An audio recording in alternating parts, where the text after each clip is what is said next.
Welcome to Happy Tummy with Annalie. Chicken, crispy fry, isang itlog, isang kalamansi, konting garlic, 1/2 teaspoon of salt, and cornstarch. Yan lang ang ingredients na gagamitin natin for today's video mga kahapitami dahil magluluto tayo ng fried chicken. Fried chicken, ang sarap. Ihalo lang natin ng mabuti ang lahat ng mga ingredients at maglagay tayo ng konting tubig.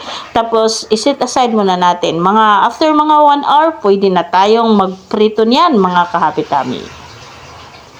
But before tayo magprito, gagamit tayo ng flour. So, ang flour natin mga kahapitami, wala na tayong inad na ibang ingredients.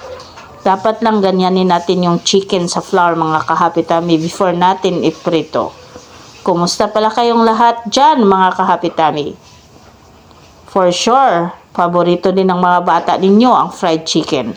So, itong paraan ng pagluto ng fried chicken ay madali lang.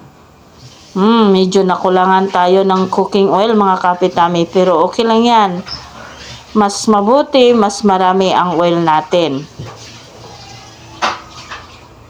Oh, ang sarap niyan mga kapitami. Yan na malapit na natin tong baliktarin mga kapitami. Wow, so ito na mga kahapitami, baliktarin na natin. So may iba't ibang paraan tayo to cook fried chicken mga kahapitami. So isa ito sa mga paraan on how to cook fried chicken. So ito na ang fried chicken natin mga kahapitami. Wow, ang sarap nito. Gutom na, gutom na. Thank you for watching mga kahapitami. Ito na ang ating fried chicken.